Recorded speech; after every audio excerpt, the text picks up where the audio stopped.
वायनाड हादसे पर गृहमंत्री अमित शाह ने राज्यसभा में दुख व्यक्त किया। मृतकों के परिजनों के प्रति संवेदना जाहिर की। 23 जुलाई को वार्निंग भारत सरकार ने केरल सरकार को दे दी थी, इस बात की जानकारी भी दी उन्होंने। साथ ही ये भी बताया गया था कि 20 सेंटीमीटर से ज्यादा बारिश होगी। लगातार अलर्ट किया जा रहा था। अर्ली वार्निंग पर सवाल उठाने वालों को वार्निंग अलर्ट पढ़ना चाहिए। कई राज्यों ने अर्ली वार्निंग अलर्ट का सही इस्तेमाल करके 0 कैजुअलिटी रिकॉर्ड किया है। इस घटना में जितने भी लोग हताहत हुए हैं, जो घायल हुए हैं, वो सभी के परिवारजनों के साथ मैं मेरी संवेदना व्यक्त करना चाहता हूं और बड़े दुख के साथ आज मैं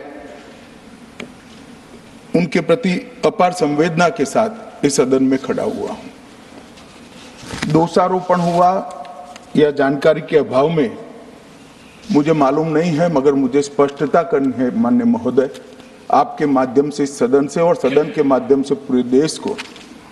early warning, early warning, early warning, early warning बोलते ही गए। अंग्रेजी में जितने भी गंभीर प्रकार के शब्द है अपने भाषण में डालकर इसको बताया गया।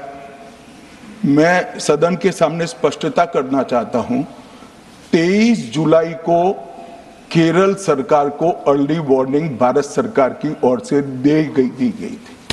23 जुलाई को 7 दिन पहले, फिर 24 को गई, फिर 25 को गई, 26 तारीख को मान्यवर ये कहा गया कि 20 सेंटीमीटर से ज्यादा वर्षा होगी, भारी वर्षा होगी, लैंडस्लाइड होने की संभावना है, मड भी रस होकर आ सकता है और लोग इसके अंदर दबकर मर भी सकते हैं।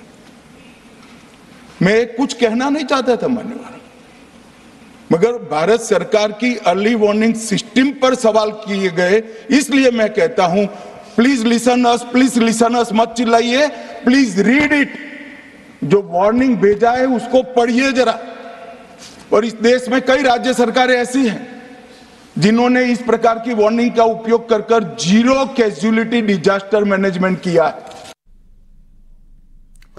तो केरला में भारी बारिश और लैंडस्लाइड के चलते 120 से अधिक लोगों की जान चली गई। उसी पर गृह मंत्री अमित शाह ने राज्यसभा के भीतर दुख व्यक्त किया और साथ ही साथ सरकार पर जो सवाल खड़े किए जा रहे थे अर्ली वार्निंग अलर्ट को लेकर, उस पर जवाब भी दिया। उन्होंने बताया कि कैसे 23 जुलाई से लगातार केंद्र सरकार की तरफ से केरल सरकार को अलर्ट किया जा रहा था, उसके बावजूद वहां पर एहतियाती कदम नहीं उठाए गए।